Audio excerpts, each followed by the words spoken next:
A very good morning to all of you. It is a great opportunity to be standing among distinguished delegates from various sectors and welcoming them to the 8th Corporate Summit on Driving Strategic Change for Organizational Growth, FMCG, FMCD, FinTech and Entrepreneurship. I, Sanandhi Sachdeva, on behalf of Jaipuria Institute of Management, welcome you all here.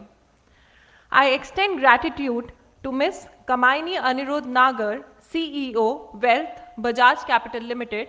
Welcome, ma'am. Mr. Sunil Jain, CEO, Kenstar. Welcome, sir. Mr. Vijay Chaudhary, Managing Director, Unicharm India Private Limited. A very warm welcome, sir.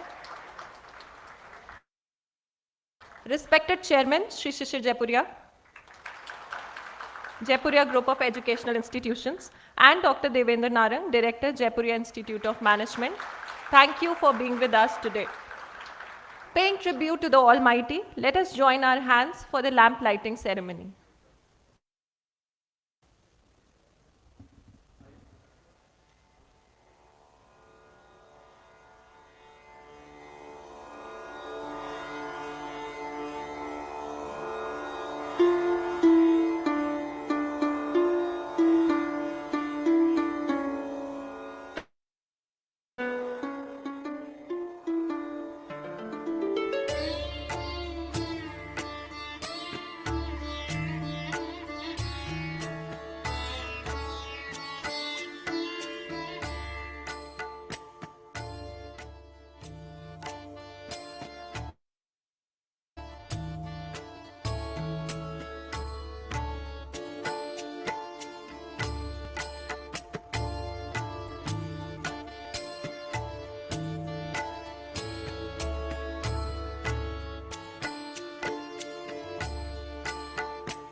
Delegates, I request you to please come over the stage.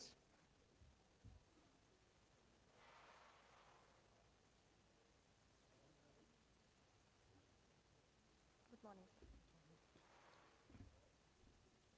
Hello, ma'am. Thank you.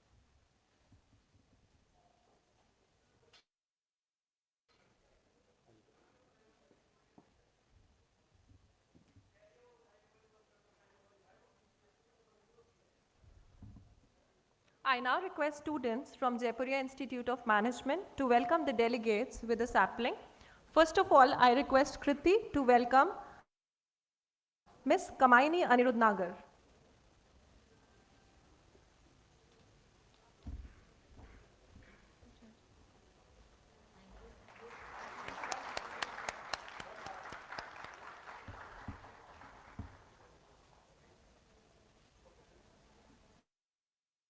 I request Riya to welcome Mr. Sunil Jain.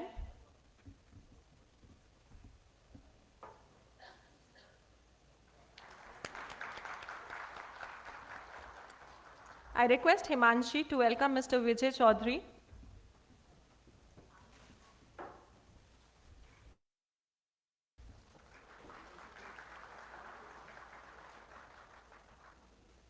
I request Aditi to welcome Mr. Shishir Jaipuria.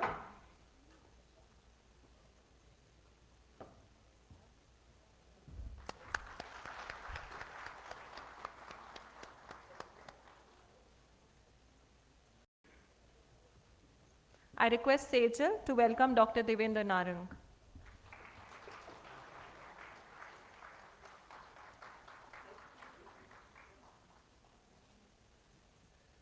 Thank you, students. We at St. Anandram Jaipuria Education Society have a legacy spanning over 75 years in the education domain. We have established schools and colleges across cities in several states. Founded in the year 2001, Jaipuria Institute of Management is a leading business school in Delhi NCR with NAC Grade A accreditation. Each year, the Institute organizes a corporate summit on the topic of relevance, benefiting the industry as well as the academia. This year, the Institute is holding a corporate summit on driving strategic change for organizational growth, FMCG, FMCD, FinTech, and entrepreneurship. Beginning the program, I take the opportunity to welcome Sri Shishir Jaipuria, Chairman, Jaipuria Group of Educational Institutions, for the welcome and theme address. Mr. Shishir Jaipuria is the Chairman of Seth Anandram Jaipuria Education Society, which is a chain of preschools, K-12 schools, management institutes, and teachers training academy. Mr. Jaipuria is also the chairman at FICCI Arise, the vertical of FICCI, which takes care of the interest of independent schools. A very warm welcome, sir.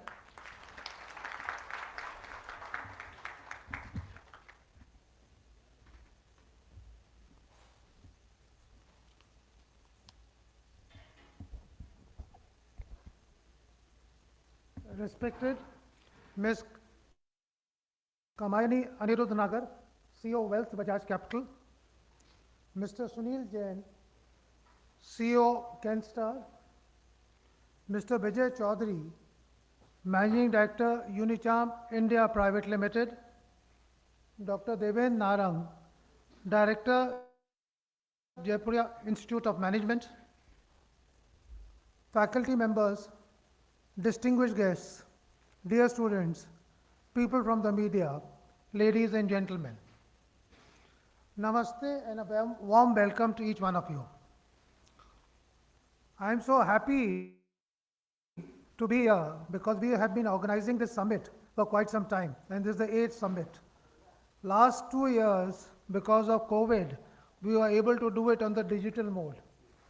And there is no better thing to have it in a physical mode, because the amount of interaction you are able to have, the amount of commitment and the learning that happens in a physical mode is much more different than you have it in a digital mode. So I'm very happy to see large number of people from the corporates being here, large number of people from academics being here, and I think they will be adding a lot of value to this particular seminar that is being held by the Jaipuria Institute of Management. Friends, the theme of the summit is driving strategic change for organizational growth. And this resonates very well with the exigencies of the world, which is grappling with certain things. Number one, rapid advancements in technology, and I'll come to it later, geopolitical tensions, societal transformations, global supply chain disruptions, and issues relating to climate change. The corporate leaders and experts will be discussing the nuances in respect of each of these sectors and how this complex and volatile world is trying to address these challenges that we are facing. But I would like to restrict my talk with regard to the overall issues which will be affecting both the manufacturing sector as well as the service industry. Today we are living in a very fast changing world and operate in an ever evolving market scenario. Organizations across the globe have to stay vigilant and adaptive to the growth orientation. The COVID-19 pandemic had underscored the need to be resilient. Disruptive business practices and rapid integration of technologies are defining a new paradigm in Industry 4.0. Artificial intelligence and computational power are growing exponentially. We have seen a convergence of physical, digital, and biological world is happening at an accelerated pace. When we just met 10 or 15 minutes back and having coffee, we were discussing that every organization today will have to be both in the physical and digital space. You cannot live in isolation, although a lot of companies all throughout have been in the physical stage, but the integration that is happening between these two spaces is something is a huge opportunity, I would say, for the corporate world, and new insights are coming because of that. E-commerce, cloud computing, 3D printing, social networking, Internet of Things, and other emerging technologies such as metaverse are being leveraged across industries. They are creating new business models, new technologies like Chat GPT. Now, everybody is familiar with Chat GPT, the way it has grown in the last few months, and everybody talks about it. And I also tried to download the Chat GPT, and the amazing thing is that they are able to answer every question. There might be certain aberrations, but nonetheless, the way technology is growing, I think it is a phenomenal change that will come, and one has to realize the potential of the technology and try to adapt to it. The other day we had Dr. Sugata Mitra, who is was a professor in the Newcastle University, and he was speaking to the students and teachers, and he was talking about Chat GPT and the new technologies. And because of the Internet of Things, and also because of the new technologies, he said that all these things, whether it is devices, whether it is Chat GPT, they should come into the classrooms. After all, what is required is that you have to see how the students can become more creative, how you can ensure their critical thinking and original thinking. So you have to assess them on different things. The problem is our assessment has to change, and technology you have to adapt as and when it comes. But if there's a resistance to technology, then it will become a challenge, because the challenge is coming, I mean, sorry to say, from the elder generation, because the students are digital natives. They're able to adapt to technology very, very fast. And it is a challenge for people like me and the people in the corporate to be able to adapt to that technology at the same pace that the students are able to do it. So I think we are living in very interesting times, that we have to all learn from students. We also have to understand their requirements and how the world is moving.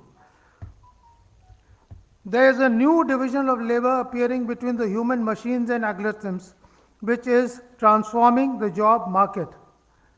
Earlier, we have been seeing that the robots were able to take over the jobs which were routine or repetitive.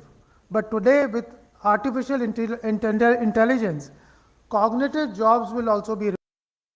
So there will be a huge disruption in the job market.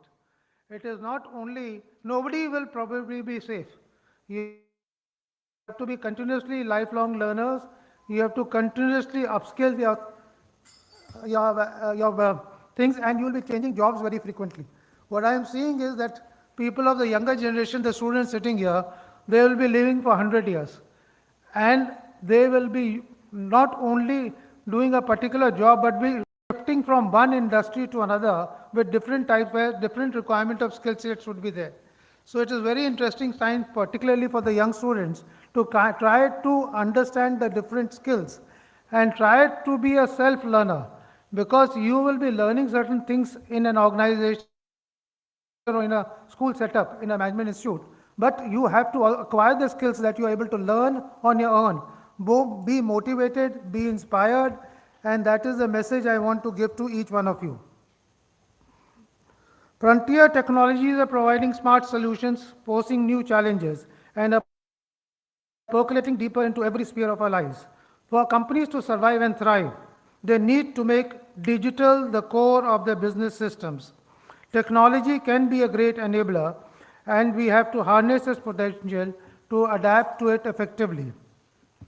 At the same time, an organization's commitment to ESG, which stands for environmental, social, and corporate governance, is a reflection of the approach towards strategic change.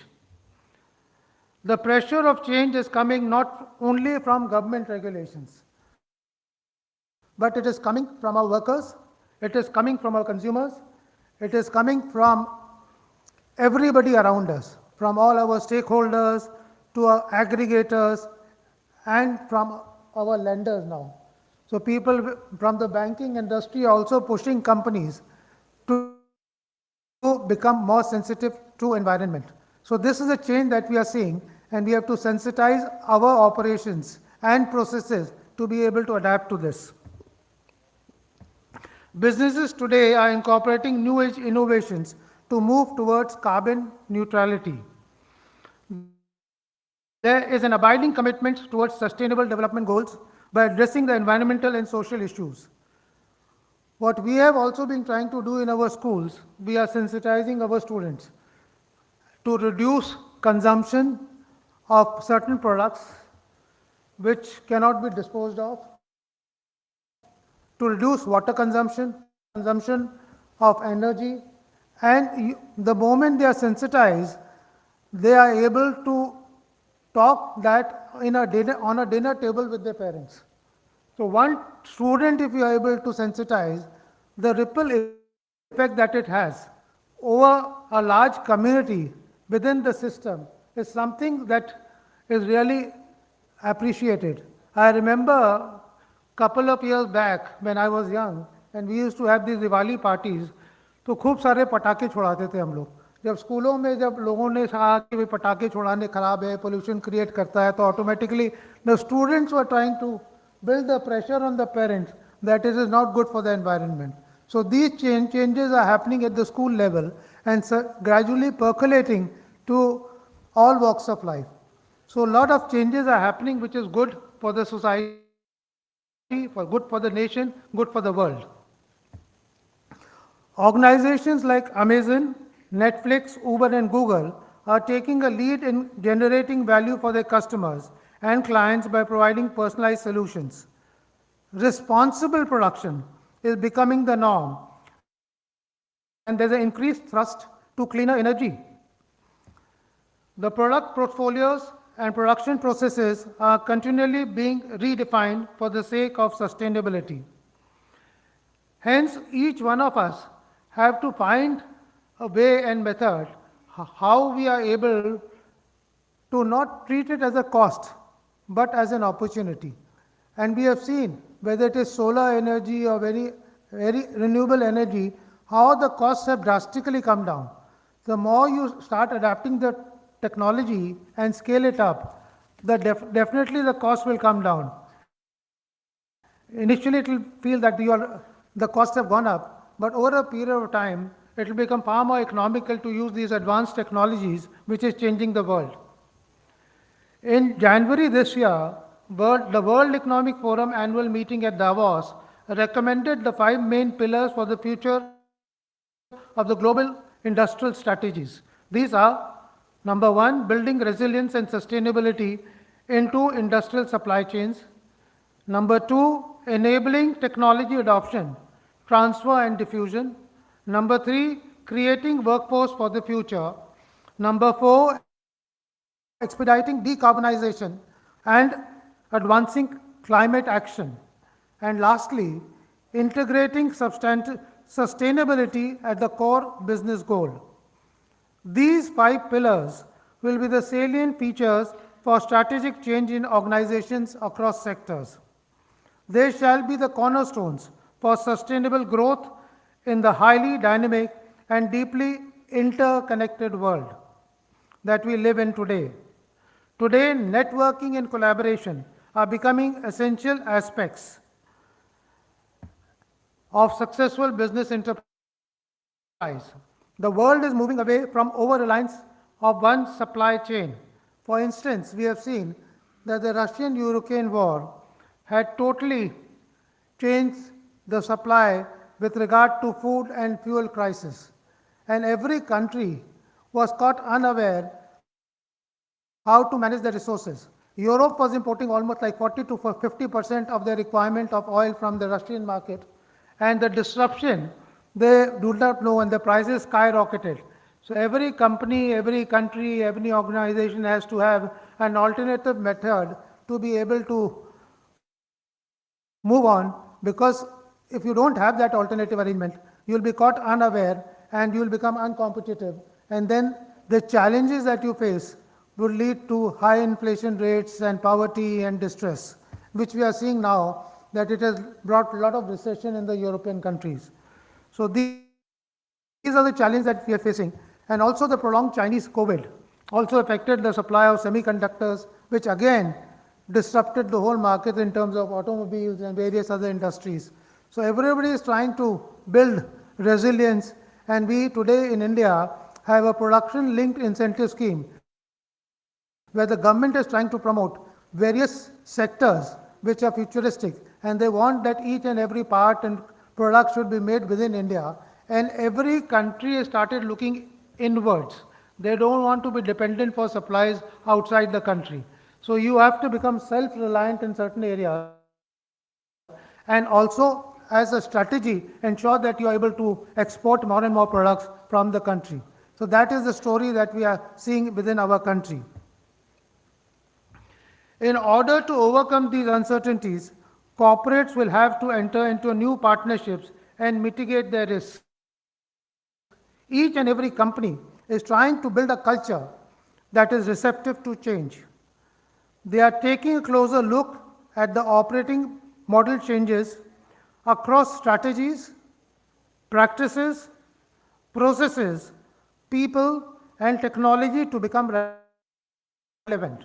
The impact of these changes is being measured by a matrix with support, customer satisfaction, employee engagement, operational performance, as well as financial performance. Artificial intelligence and big data are the core of all decision making, and technology enables the management to provide big insights about trends, customers' preferences, experiences, and choice. All the time, the customer will continue to look at the best price, but he does not want to compromise both on the quality of the product and the service, which becomes a challenge as well as an opportunity. And we have also been seeing that the consumption of data in India is increasing so rapidly with the penetration of internet and smartphones that are available to the masses, with a population of almost like 1.5 billion people. I think the penetration that is happening and the bank account that have been opened, which at one time people thought that what is the necessity of having so many bank accounts, is something which is transforming the digital interface, and the people in the room will be talking more about it. But it is such an interesting time that the digital stack which has been laid by the vision of the Prime Minister is taking a leapfrog in terms of where we are trying to grow this country. I think all this brings me to the point that we have to continuously be agile as an organization and respond to the dynamic changes and adapt to innovative practices.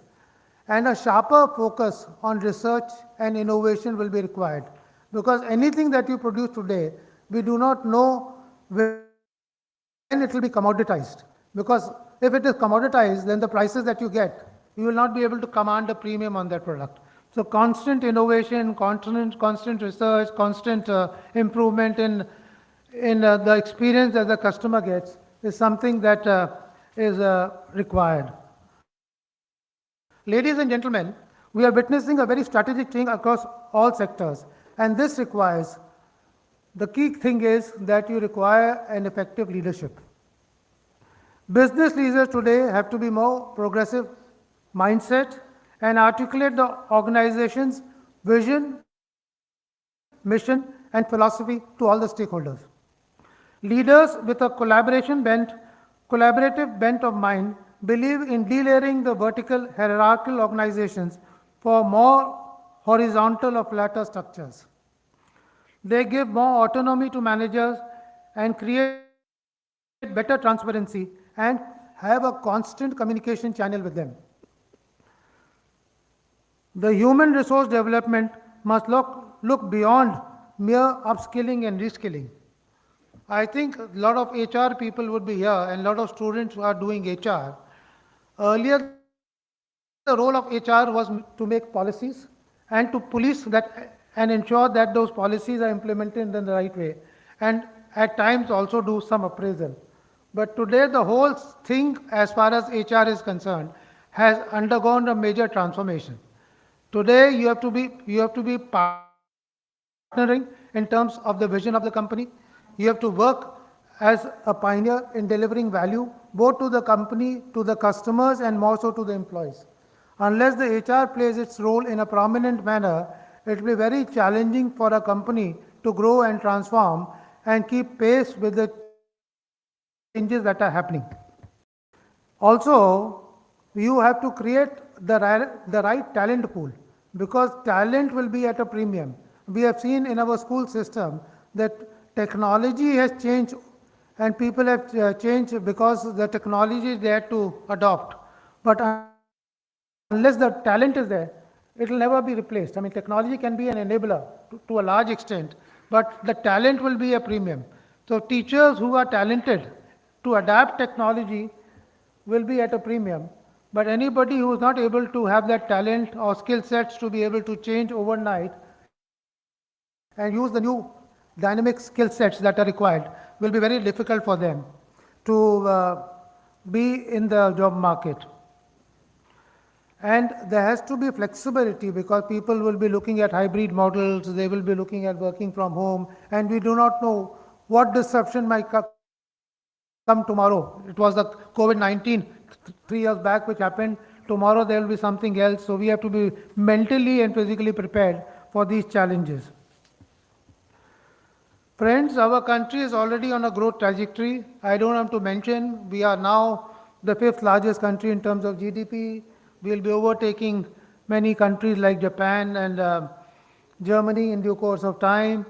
If we grow at 6% on an annual basis in the next 25 years, when we see India in 2047, the children will know that we'll be a $26 trillion economy, and by far the third largest economy in the country. I think our country is poised for a great leap forward, and the vision that we have, which the Prime Minister has been giving, I think we are living in great times. All the children who will be graduating and ultimately joining the job market will have huge potential, and a lot of multinationals will be coming to India. They'll be coming in different fields. There'll be tremendous amount of opportunities that you will be getting. And I think the more you are able to harness your potential to learn new skills, get talented, and platforms will be created by the organization or by the institutes. But you have to take yourself. I mean, it is your initiative, it is your passion, it is your commitment that will ultimately take you forward. And you have to be ready to try new and experiment new things, because there will be so many opportunities. Don't be just glued on whatever you're doing as a major, whether you're into a particular subject, but try to have a multidimensional approach, because the new education policy talks about this.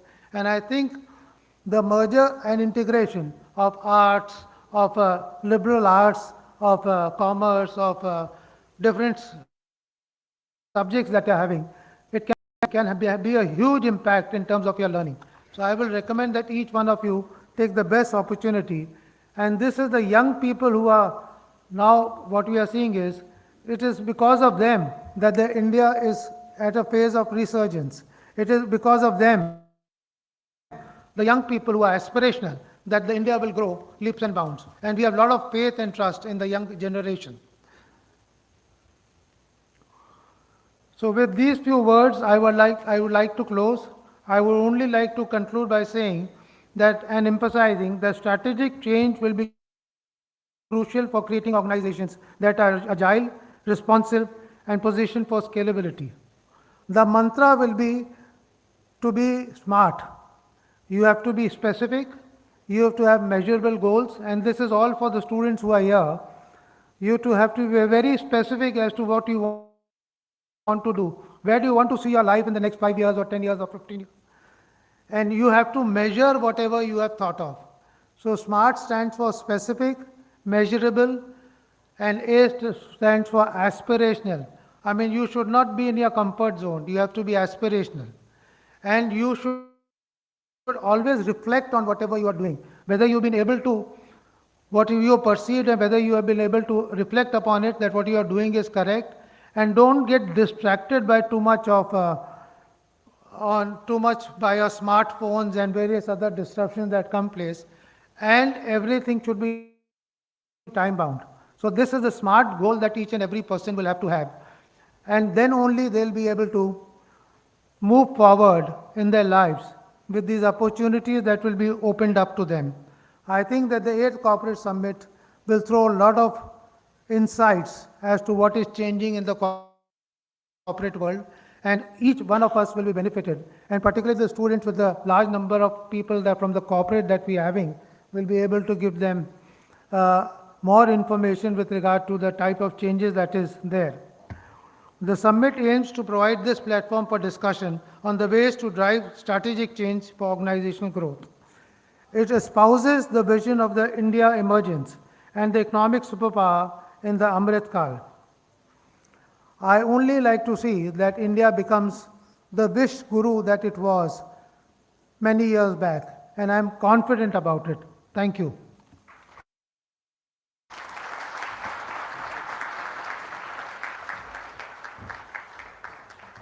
Thank you so much, sir. Your address has indeed set the tone right for today's corporate summit.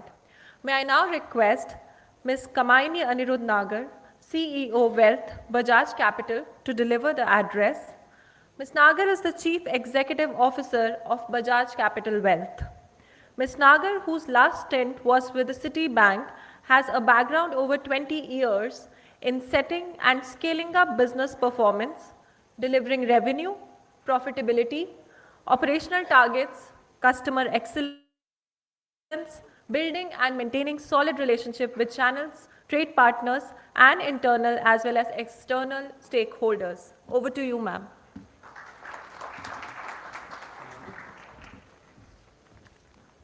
A very, very good morning, and thank you to all of you. I would first like to thank all the esteemed colleagues from the industry who are here today and who have taken out times from their busy schedules to be here. Most importantly, my very sincere thanks to Chairman Sir, to Director Narang, and my colleague, Mr. Nitin Ambardar, to have given me the opportunity to address you here. It's always a pleasure to come to be among the young talent of the country. And believe me, nothing gives us in the industry more pleasure than to see you people grow and to see the organizations grow along with you. Because you, my dears, are the future, not only of the organizations that you will work for, the startups and the new companies that you will form, but also of the nation. So you are the most important people today, and I hope to be able to give you some insights into what can help you grow further in the future. Strategic change is a change or changes to important businesses features of an organization because of new opportunities or threats in the market. Whether you pick up the Oxford Dictionary or the Cambridge one, this is the dictionary definition of a strategic change. That is something that I'm not going to talk to you about today.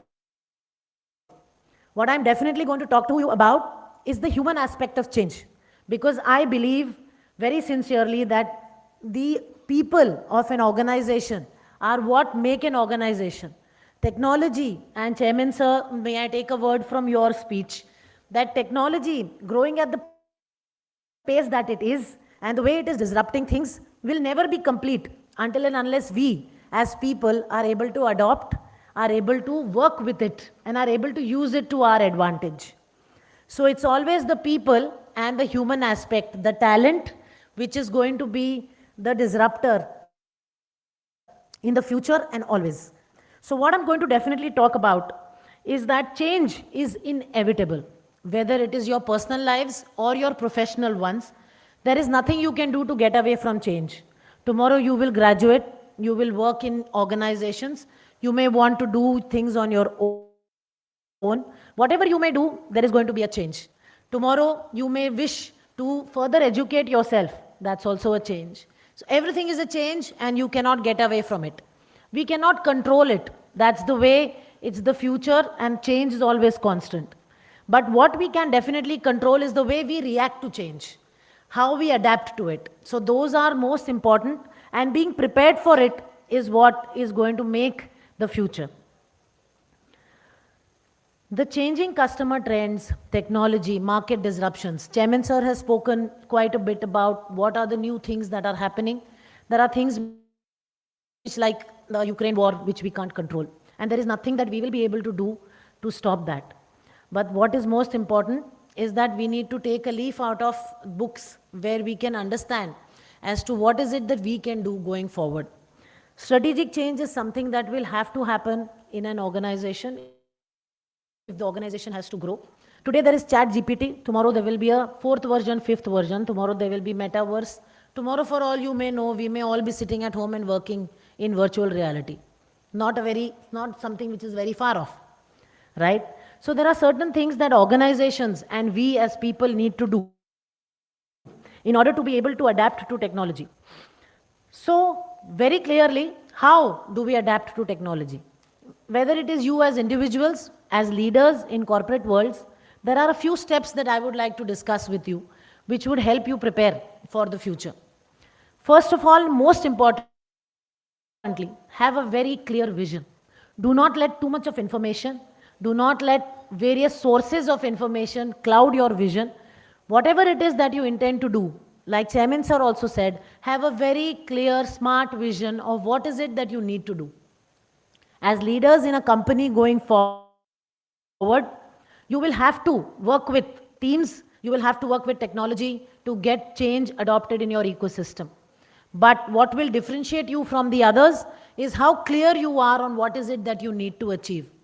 Plan well, decide what is it that you need to achieve, and then make your steps clearly, very, very detailed as to where you need to move and what directions you need to take.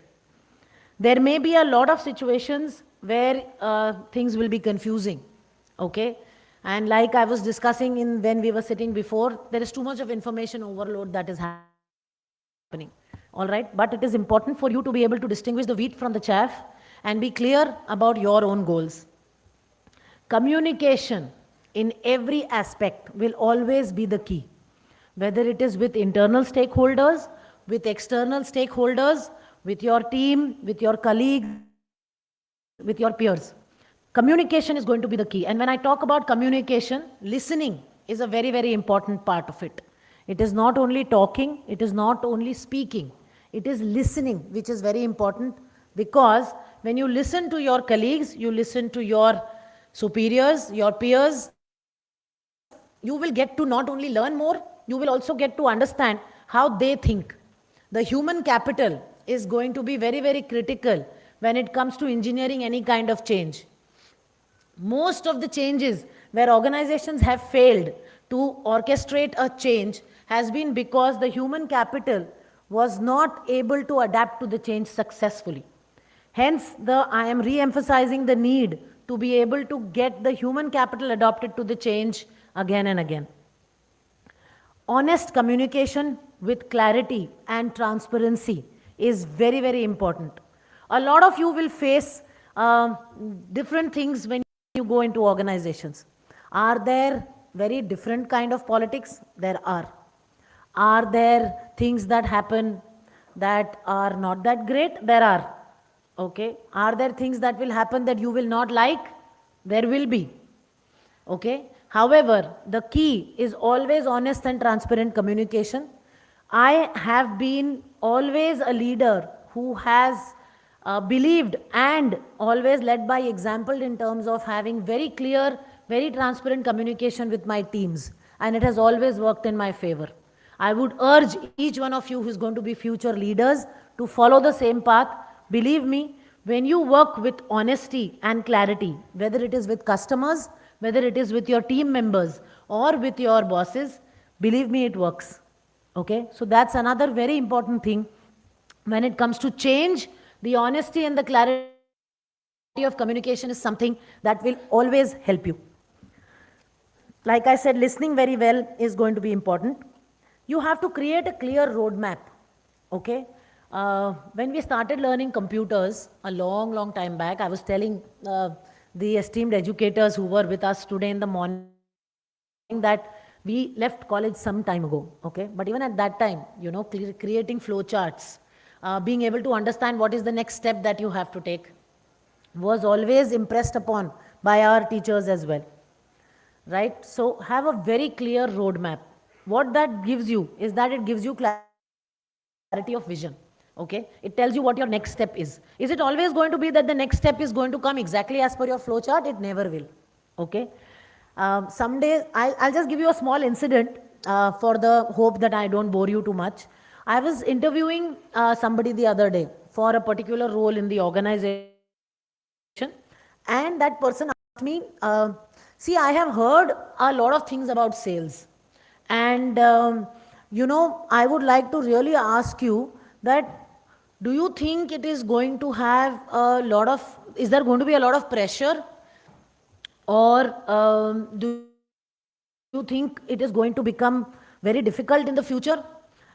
The answer that I gave that young candidate was that if you think anything in life is going to come easy, you are sadly mistaken. Everything is going to be difficult and everything is going to be disruptive, okay? Whatever you may plan for, and one of my very close friends and my batchmate from IIM Indore is what we call as a doomsday prepper.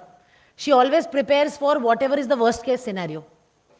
Yet, she always gets sidetracked by something or the other that happens that she did not prepare for, okay?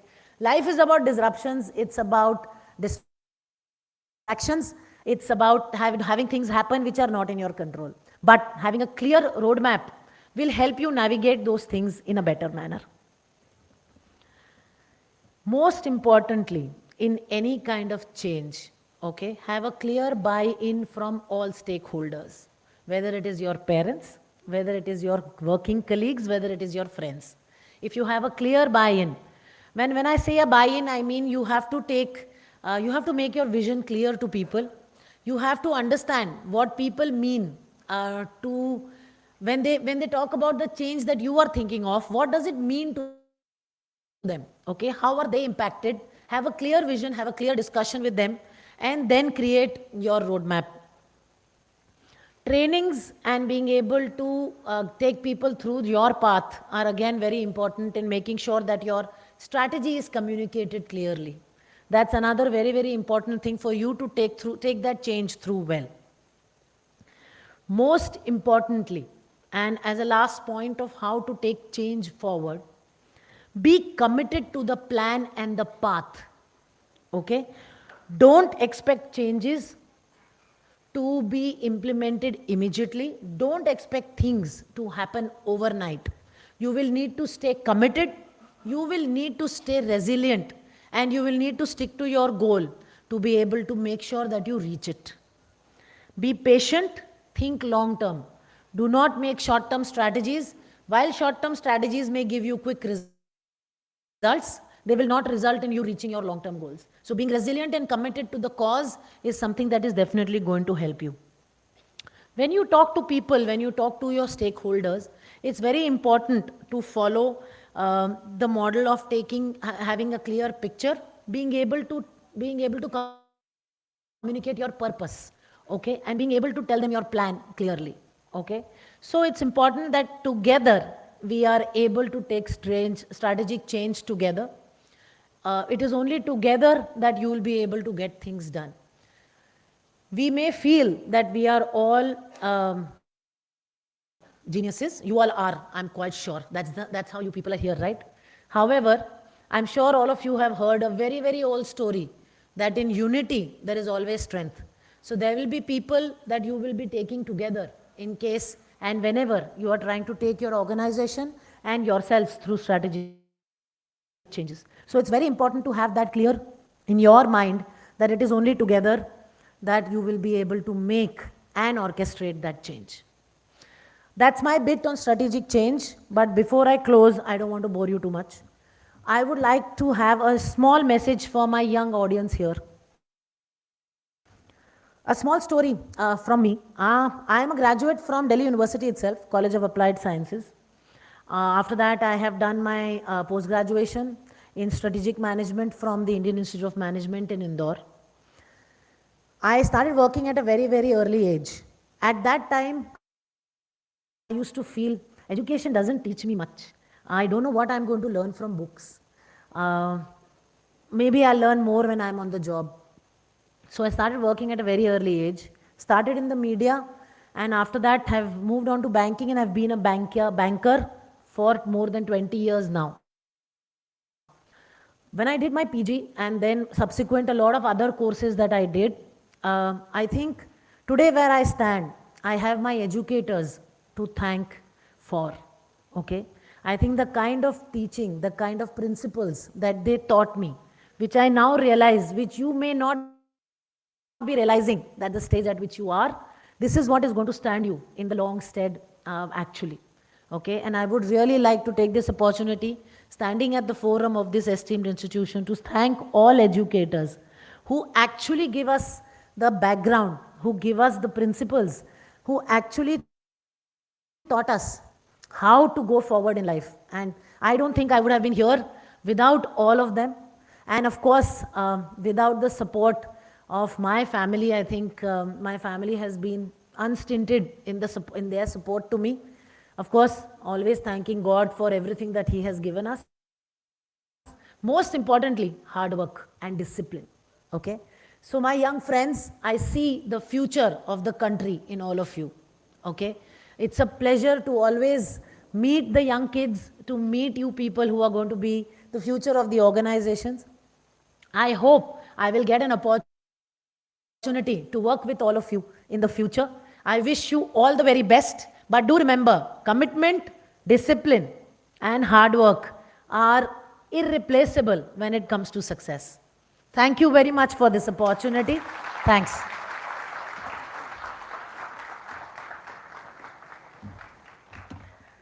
Thank you so much, ma'am. Thank you for taking us to the human aspect of technology. Change is the only constant, but how we react to it is going to make the future. Thank you, ma'am.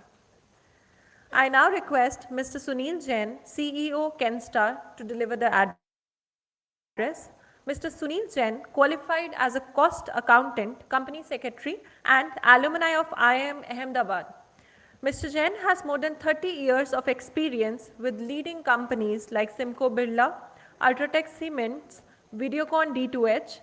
Since January 2019, Mr. Jain is leading the consumer durable brand Kenstar as CEO. Mr. Jain has specialization in financial management and has solid experience of managing large-size operations. Mr. Sunil Jain was instrumental in setting up Videocon D2H right from the project stage. To his credit, Kenstar has made complete turnaround in the last 4 years under his dynamic leadership. A very warm welcome, sir.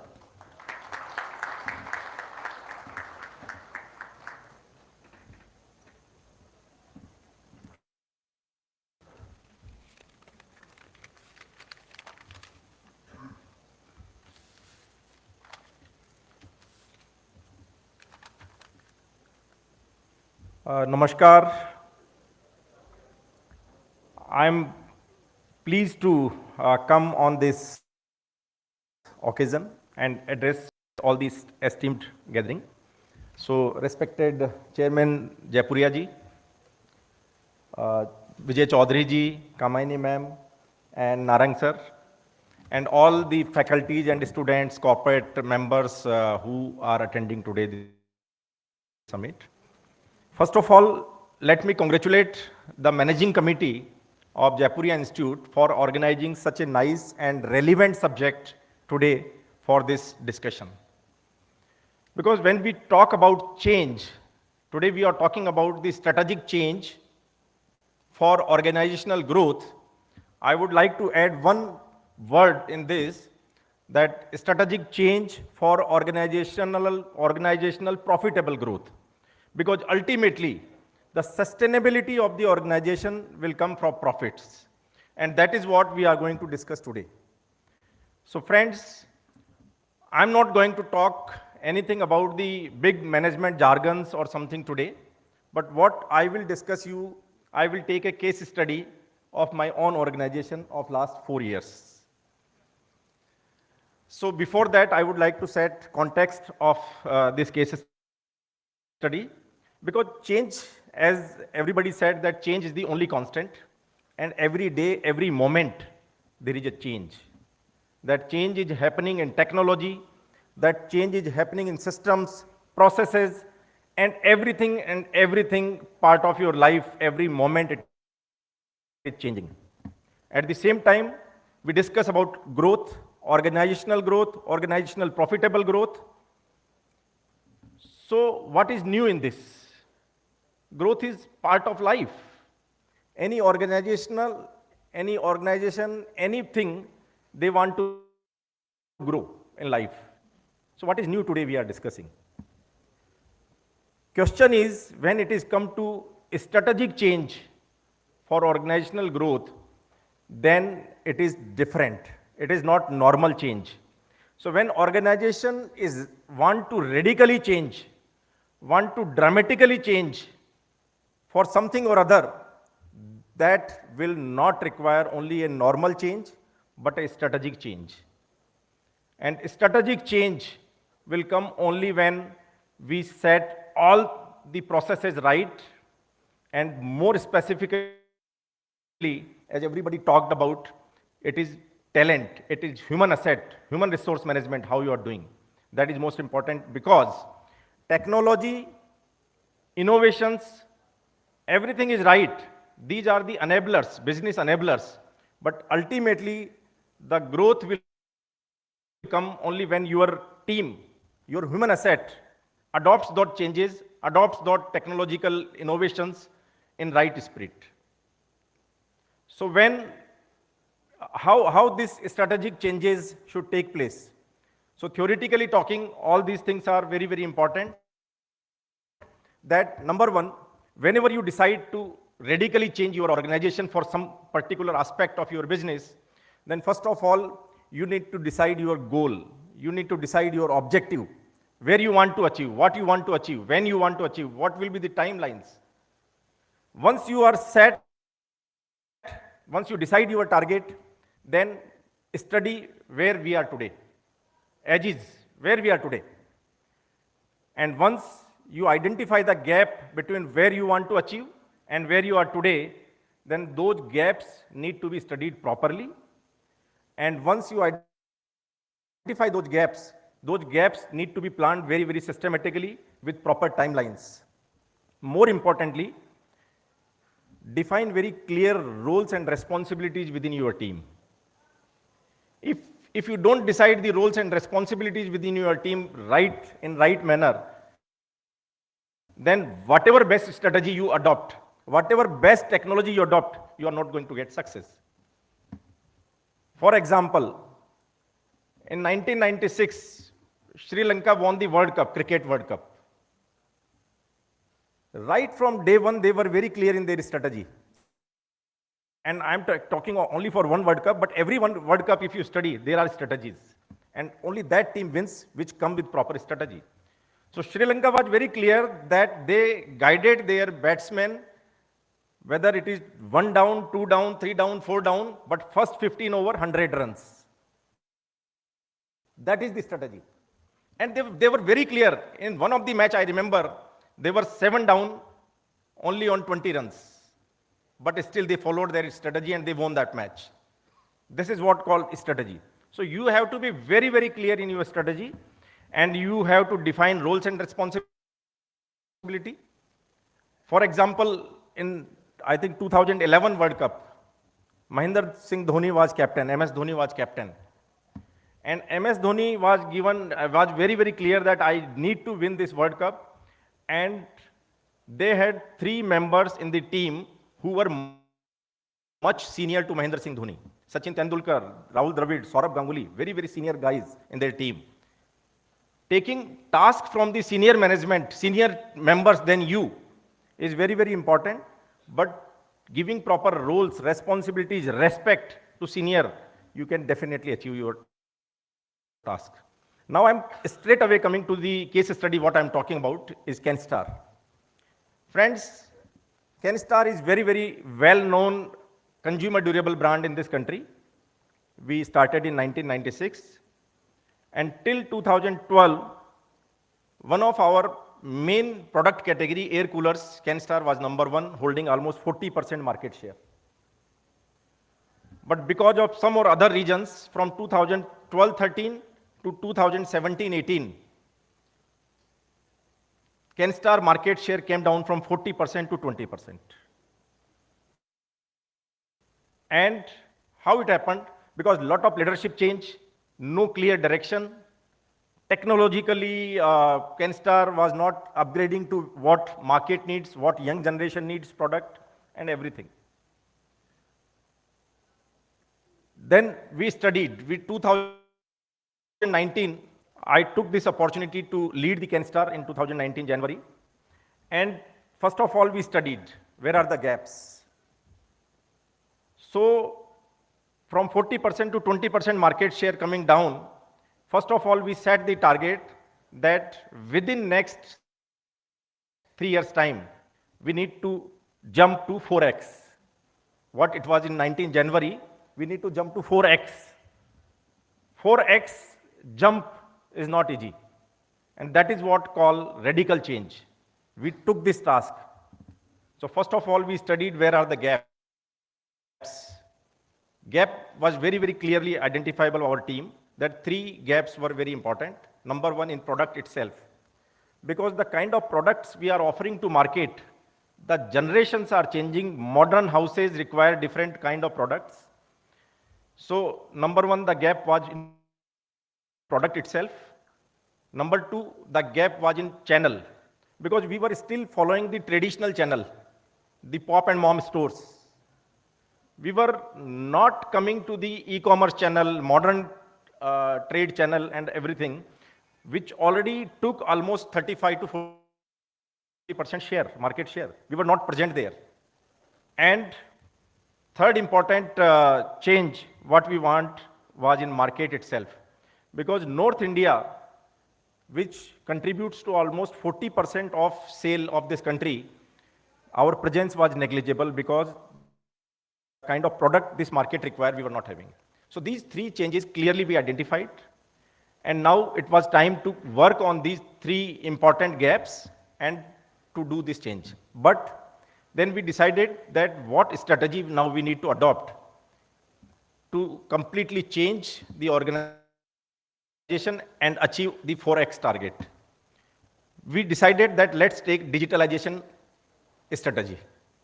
Of course, product, market, channel, everything is important. But the strategy what we took was digitalization strategy. That everything need to be digitalized. Because the generation to whom we want to cater is now completely tech savvy. So if we want to change this organization, if we want to achieve 4x growth, digitalization is the most important aspect. And that is what we decided. So number one, all our trade partners, distributors, all the distributors were, there were no communication between distributor and the company on digitalization platform. So first of all, we set up the distributor management system, DMS, software-based DMS. So now the DMS, what distributor is doing in market, how much inventory he is holding, which particular inventory is not able to dispose of in time, what are the price challenges he is facing in the market, at the click of the button, sitting in our office, we were knowing. So DMS was very, very important aspect by which we connected to distributor. Second was connecting with the retailers. Because till now, our company was only working up to distributor level, and then after that, whatever distributor is distributing product to the retailers, we were not having direct idea to which retailer, how much quantity, which product, at what price. So then we brought one Can Retail app. So every retailer, 16,000 retailers of this country, with whom Kenstar was dealing, we gave them app, mobile app.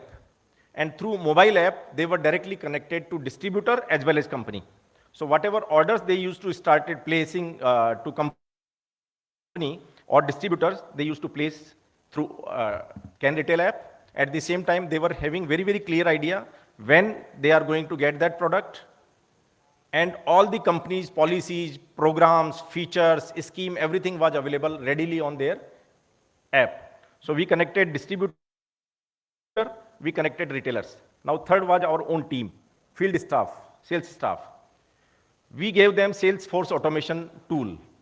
And through Salesforce automation, which our sales officer is going to which market, what is their beat route plan for next 1 week, which day, which retailer they are covering, everything was available with us. And their leaders, whether it is regional managers or the national managers, were very well aware about the activities, what our team is doing at the retailer counter.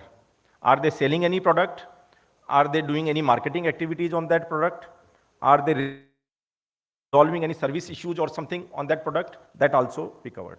And fourth important aspect was consumer. How to connect with the consumer, that is most important. So consumers' touch with the company was at 3 levels. Number 1 was buying the product. We created D2C website through which the consumer was directly in touch with the company and they could place the product from D2C website.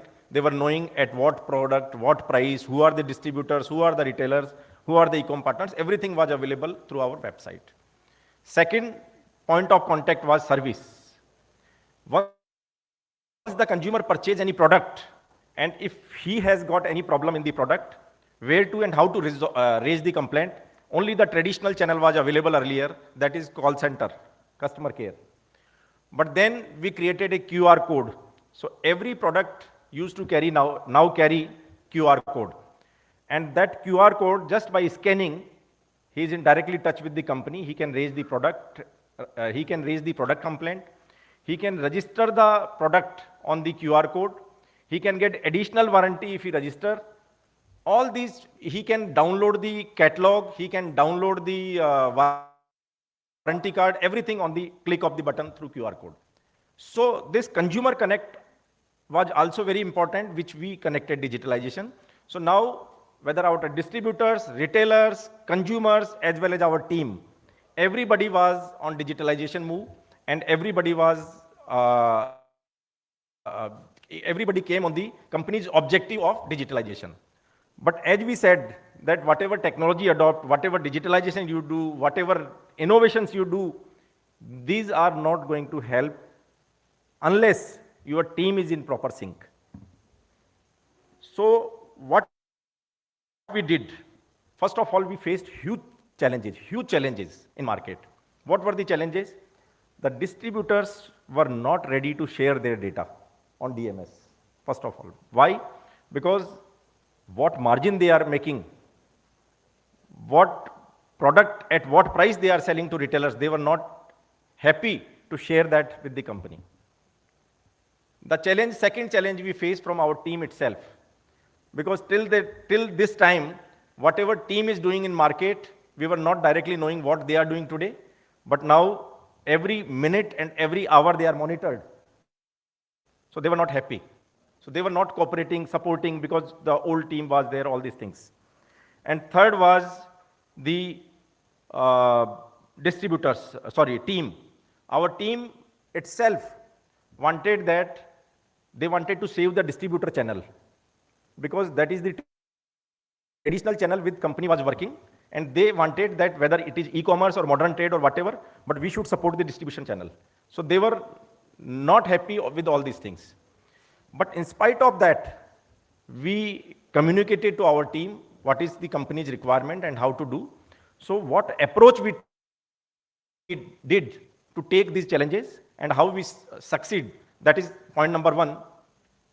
As it is said that bird in hand is better than two in bush. First of all, the distributor channel, traditional distributor channel, which was doing companies 90% sale, we decided that this channel we should not disturb. So all our new product, we developed in such a fashion, DMDC, distribute different channel, different product. So for our distribution channel, we created some of the innovative product. We gave those innovative products to them, and we called an all India distributor level meet, almost 800 distributors across country we invited. And we gave them that this is the clear vision, that we want to grow your business and we want to achieve 2x business from you only, instead of 1x. So they were very happy that company is with us. Company is not only planning for their other channel, but company is with us. That is what they thought. And they started cooperating, they started supporting, they started implementing DMS and all these things. So that was very, very important. Second was to develop the new channel. That is the e-commerce and modern trade channel. We created almost a separate team. Even we took some of our old hands into that team, whoever were ready and ready with the company's program and policies. So we created a separate team. And our target was that this new channel itself, we should give us 2x in next 3 years' time. Unfortunately, as I told that every opportunity, there are problems also. So pandemic, 2019-20, 21, pandemic. So in spite of everything, because this digitalization program we took, even during COVID, when entire country was struggling, we were selling through our digitalization program products. Because that was full summer, peak summer, and consumers wanted product. So we were supplying, we were through lead management system, we were taking orders, and we were supplying through our retailers, part of every city.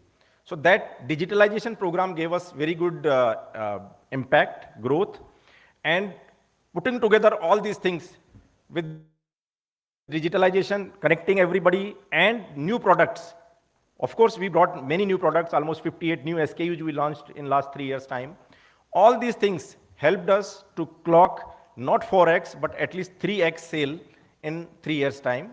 And we are now working that how we can take now this company to a big leap through this digitalization program. So whole point of today's discussion is that how to drive strategic change. So this was our drive, and by connecting, by managing our teams properly, clearly defining roles and responsibility, who has to do what, clear defining timelines, monitoring them very, very clearly, helped us to grow and achieve our set objectives. So this is all a case study I presented to you, and I'm sure this, whenever you come into your organizational leadership positions, definitely these kind of things will help you to achieve your goals and responsibility, your goals and objectives also in your respective organizations. So thank you once again for inviting me and giving this chance. Thank you.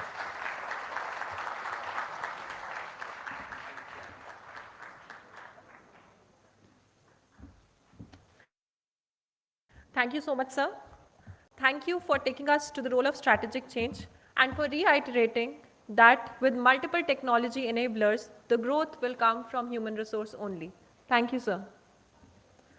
I now take the opportunity to invite Mr. Vijay Chaudhary, Managing Director, Unicharm India Private Limited, an engineer from BIT Sindri and MBA from Symbiosis Institute of Business Management, Pune, and the finance program from IIM Kolkata. Mr. Chaudhary has more than 25 years of experience in the field of engineering, human resources, finance, IT, sales, marketing, and overseas businesses. He is working as the managing director at Unicharm India, Japanese company which is #1 in Asia for its hygiene products. Mr. Vijay has worked with company to grow the revenue for more than 3,000 crore. Previously worked in companies like L&T, Infosys, PepsiCo, EXL, in multiple positions and in Mumbai, Pune, Bangalore, Noida, and overseas locations such as Japan. Thank you so much, sir. Over to you. Yeah, thank you very much. I think the introduction was a bit longer. First of all, thank you, Shishir sir, Narang sir, Ms.Kamayani, and Sunil sir. I think you all have already spoken much about the organizational change. I think there is very limited scope left over for me. Plus, I can see that there are members who have already started to yawn, so probably must be waiting for my session to get over and take a break. But what I'll do is I'll very quickly run through some of the contents which is there, which is pertaining to our company. But more importantly, I'm going to talk about two change initiatives which has actually made the category change within India. But before that, I just want to check, do you know Unicharm? Anyone? Can you please raise your hand? I think I can see very few hands. I think some might be a stretching exercise now for some of you. But let me just share about the company. But within that, during the presentation, I'll just share about the category change. So I work as a managing director. I think those members who thinks HR cannot become a CEO, I think I have beaten the odds. So I started my career as an HR within L&T, and for the last 14 years, I'm working as Unicharm. Successfully, I work here as a MD, and I'm also the member of the board within Unicharm India. I've worked in multiple functions, but one thing which probably, all the keynote speakers here spoke about is about the change of mindset. I never had like, yaar, mere ko HR karna hai, sorry. I always had an aspiration that I want to contribute to the company. I started as an HR director within this company when the company was just zero. But even as an HR director, I was setting a distribution network. I was hiring good people. And believe me, in our company, still there is no one from the top-notch institute, which I don't want to name them. But I hired a passionate workforce. And I think this is what is important when you talk about an organizational change or a strategic change. So if you have a passionate workforce and if you become the part, I think you can drive. Had it Sachin Tendulkar being an engineer, how he would have performed? Everyone knows the answer, right? So I think that's a kind of a mindset change which we actually have to work upon. And I think especially the people at the back, the students, you are the future. And I think it's very, very important not to think from an employee perspective. You have to think from an employer perspective as to how you can move from an employee to an employer. You look at the startups, most of them are students who actually started to work on the startup when they were college students. So what it actually means, tomorrow maybe, I would be applying for a CEO job in one of the startups probably which you all would have created. No one knows. So I think that's the kind of uncertain scenario in which we are actually going through. So I really want you to just write down a couple of points, whatever you feel appropriate, because this is a very long session. And I think, even if you take some good points, it's going to help you, at least in your interviews, maybe after 6 months or 1 year.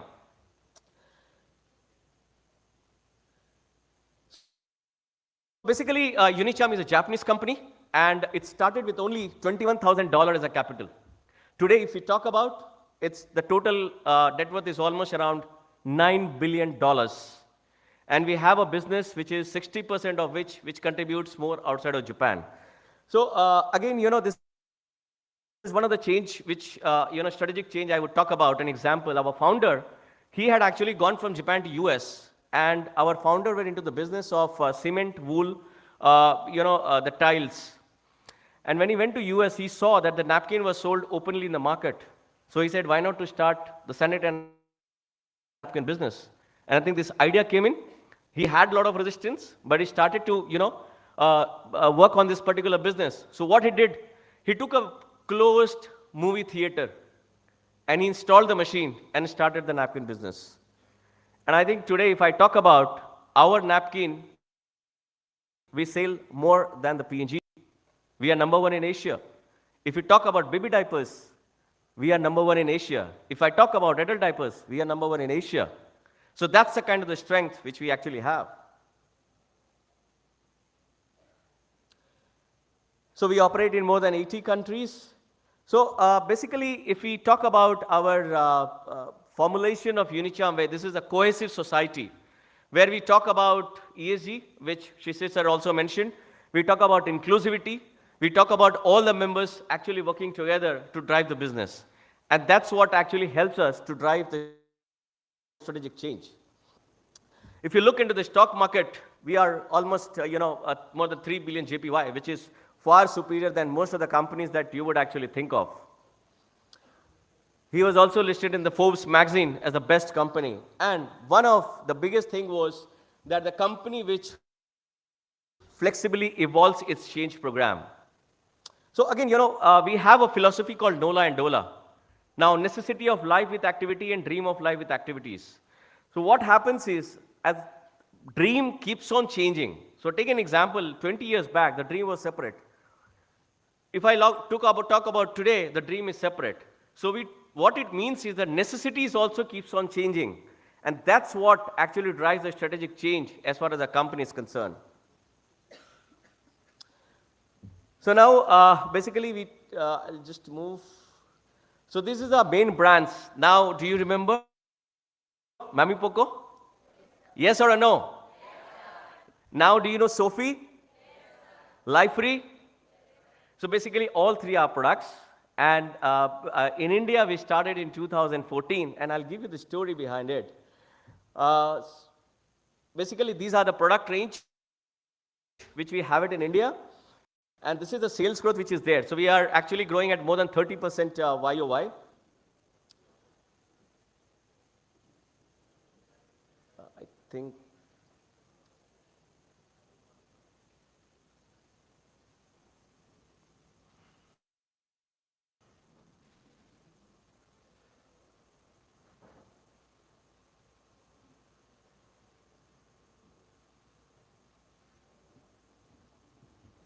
Sorry?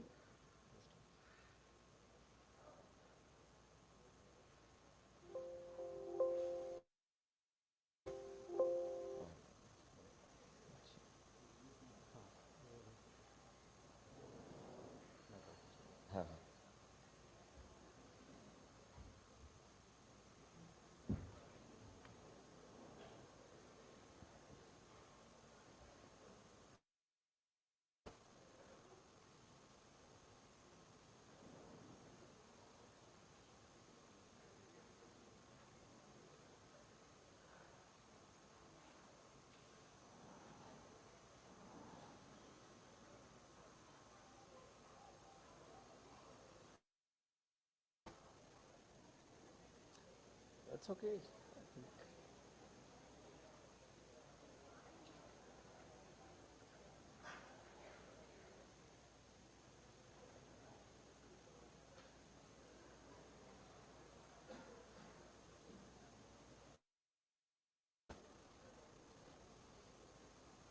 मैंने Poco पहन हाय I am Poco चैन बच्चे diaper पहनते हैं ना रुको रुको तुम्हारा diaper fit नहीं है तुम्हें चाहिए new pant style diapers MamyPoko pants देखो नो टिप्स सॉफ्ट इलास्टिक के साथ पैंट स्टाइल डायपर्स बस pull them straight up proper fit के लिए चलो खेलें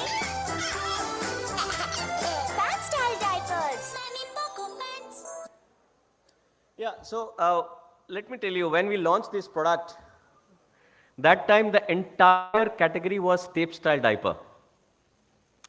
And when we actually approached, the top retailers, including the chemist shops, they just, deny entering into this category. They're saying that, pant style nahi chalega.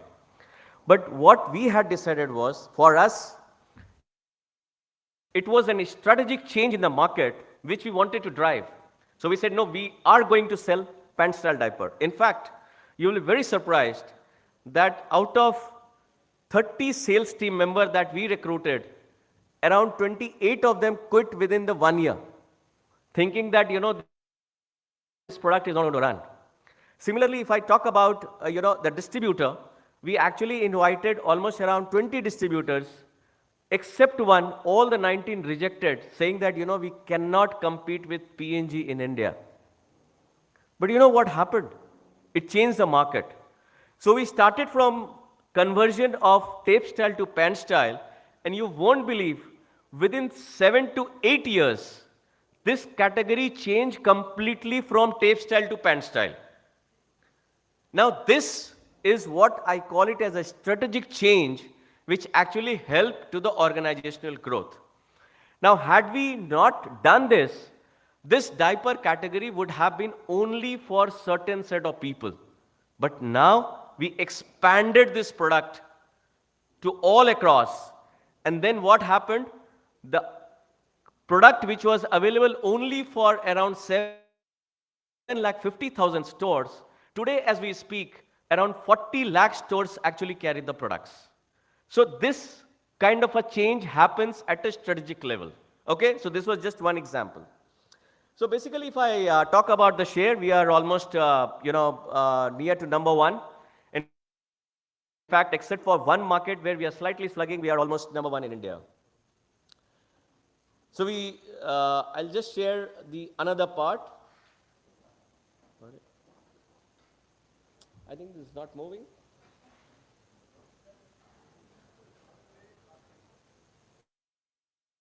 Yeah. So this is the another category, which is Sophie.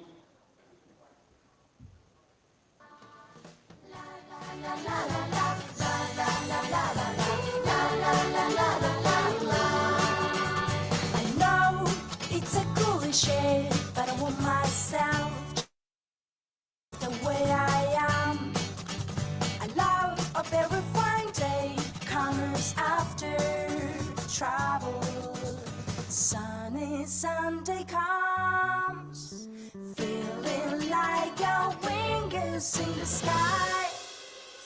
My hope is in the sun, shining like a jewel.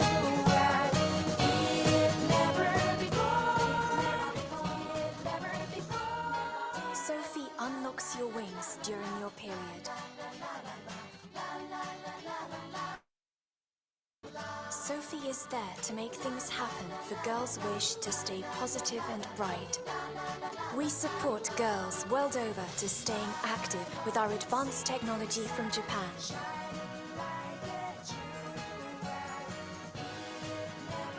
At any time in life, fly higher and further without a pause. Spread your wings and take off with Sophie.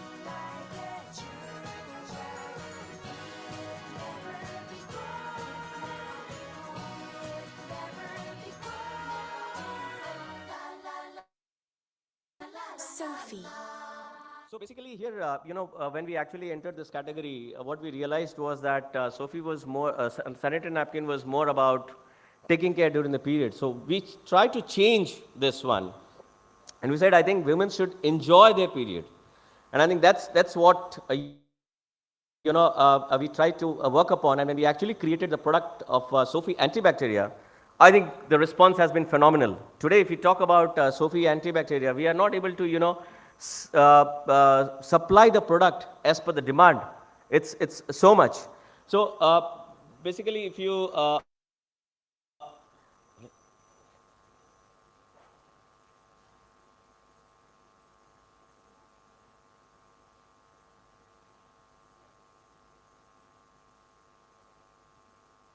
Sophie. Period में non-stop rehearsals. एक बार और पर leakage और smell बिल्कुल नहीं, क्योंकि I use new Sophie antibacteria with deep absorbent sheet. इतना गहरा सोके कि टॉप शीट रहे क्लीन, जिससे ना लीकेज की फिक्र ना स्मेल की. हम आगे आगे, दुनिया पीछे पीछे. Sophie antibacteria. So basically, this was the second strategic change example which we actually did it, in India. And I think, there is a lot which is being there, but I thought it's better I should share about the two examples. The third is that, what we are trying to do again as a societal change is we are trying to create a woman entrepreneur within the rural village so that it can actually transform their life. You won't believe we have, created almost around 500 entrepreneurs within Rajasthan and UP. And what we actually could found was that, they have a lot of urge to sell. So the women who used to be there inside the home doing only household chores, she became a businessman. And not only she sells Sophie or a Mami Poco, but she sells all the range of products. So what important point I wanted to share was, a change is not something which you have to find out. You have to be the part of the change. And you have to create that change by working towards it. So at your level, if you can actually move into your organization and support new ideas, new innovations, new thoughts, I think that's enough. And that's how you get an experience to lead the change, strategic change going forward. And I think by doing that, the organization is actually going to grow. I think we talk about organizational transformationals, the technological transformational. What is one important thing which is actually happening is the human transformational. But one thing which I don't want you all to change is the Indian value system. If you maintain Indian value system and make a strategic change in an organization, take me in writing, you are going to be successful. So I think that's all I actually want to share. So once again, I would like to thanks to all the members out here, the respected delegates, and all the students, Dr. Vashni, Mr. Hemant, all the members who actually coordinated this. So thank you all very much. And I really look forward to interact with you once again. So thank you.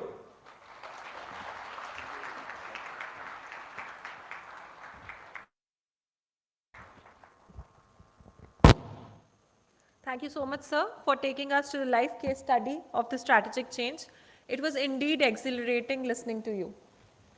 I now request Professor Dr. Daviender Narang, Director, Jaipuria Institute of Management, for extending the vote of thanks. Professor Narang has an extensive experience of more than 25 years in the field of academia and management in best business and management institutes of India and abroad. A blend of academic and seasoned administrator, he is known as an institution builder, an acclaimed teacher, a prolific speaker, an avid researcher, a consultant, and a trainer. Over to you, sir.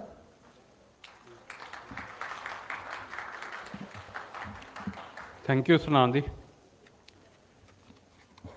Yeah, it gives me immense pleasure to be standing among distinguished delegates from industry today, Ms.Kamayani, Nagar, CEO Wealth Bajaj Capital Limited, Mr. Sunil Jain, CEO Kenstar, Mr. Vijay Chaudhary, Managing Director Unicharm India Private Limited, and our respected chairman, Shri Shishir Jaipuria, Jaipuria Group of Educational Institution, friends from industry, all the panelists, speakers, delegates from various units of Jaipuria Group, faculty colleagues, people from media, and my dear students.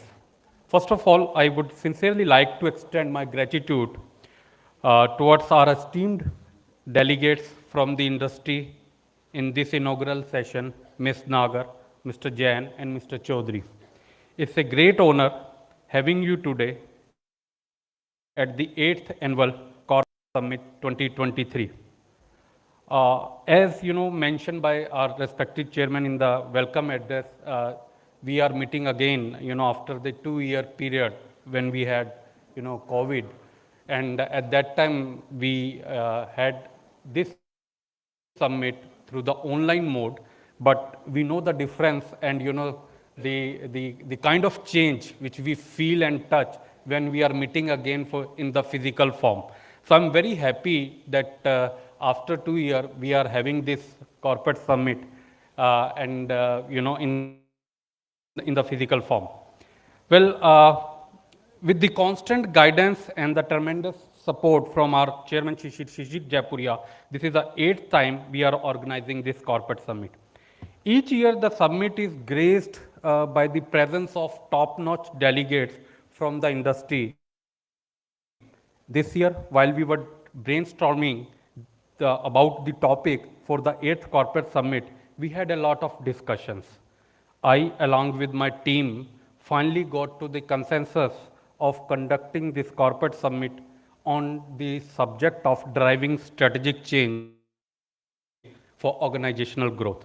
Today, we are targeting the contemplate the necessary aspect of driving strategic change for organizational growth in the sector like FMCG, FMCD, FinTech, data analytics, and the entrepreneurship. Driving strategic change is the process of leading an organization through a significant shift in directions or business practices. This can include changes in the organizational structure, culture, product or services, process or systems.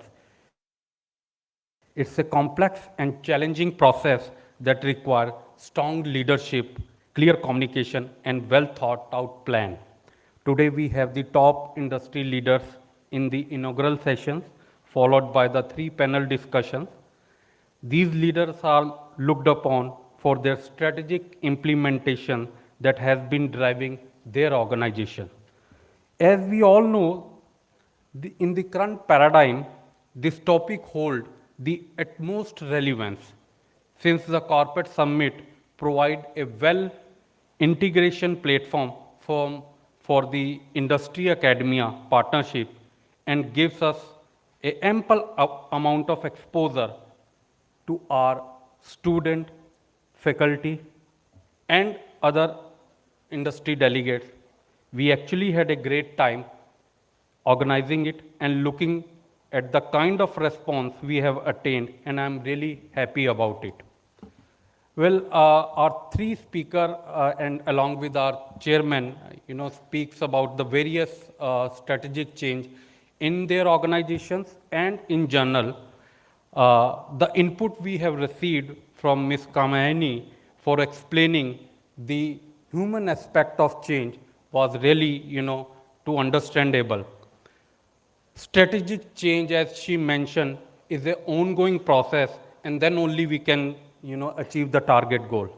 She also emphasizes that there should be a clear vision, there should be a clear communication, and especially the focus should be on the listening more. She also, mentioned the commitment, goals, and to be patient and resilient.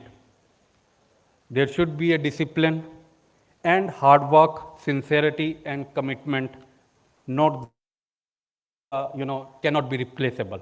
So we really thanks, ma'am. I also extend gratitude towards Mr. Jain for explaining the case study of the Kenstar, and because we are, from the management institution, so it's really, good to understand, how the company is, moving from one phase to another phase, and the kind of force we are pushing through our strategic change, to achieving the goals. So really we thankful that you mentioned the case of Kenstar for our student, our faculty, and the delegates. He also, emphasizes on the core of the strategic change and its process, goals and objective, and to study the gaps which, really to be filled by the human and the skills. He also focuses more on the digitalization has totally changed the growth path of the company, and how the strategic change should be derived from the scratch to the to the desired one. Thank you very much, sir.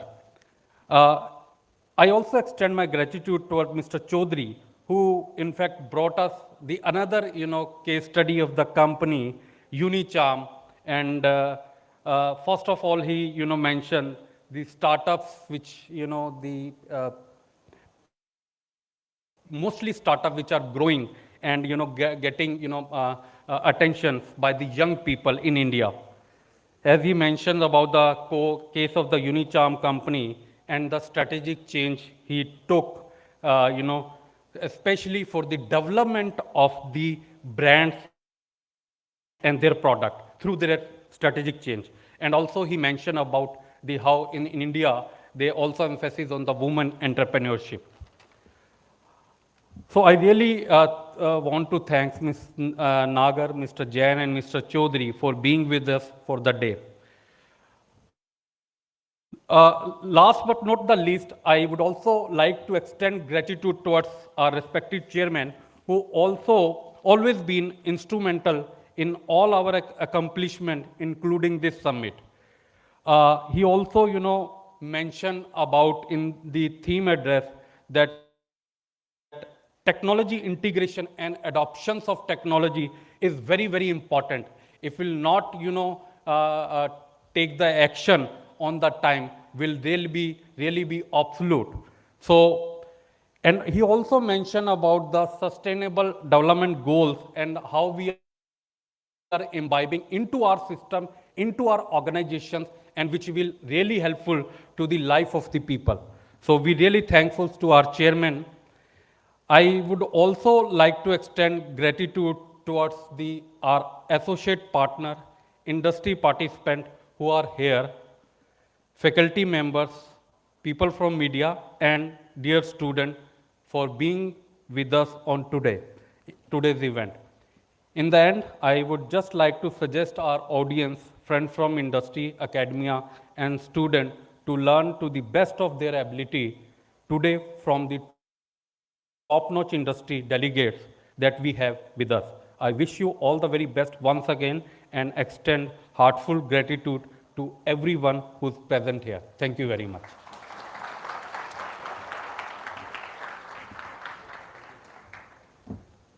Thank you so much, sir. I now request Sri Shishir Jaipuria and Dr. Daviender Narang to felicitate our keynote speakers. First of all, Mr. Vijay Chaudhary.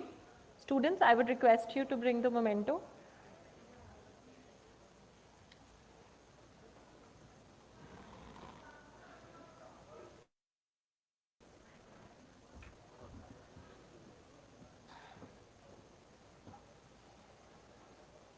Huge round of applause, please.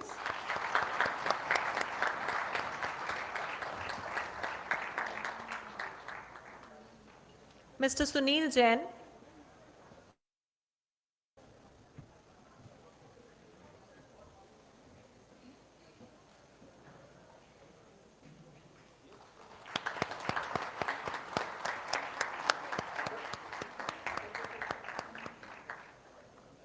Ms.Kamayani Aniruddh Nagar.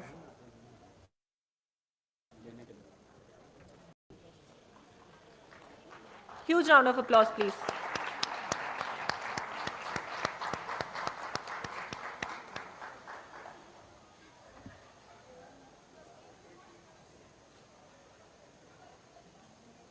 Once again, on behalf of Jaipuria Institute of Management, I thank you all for being with us for the day.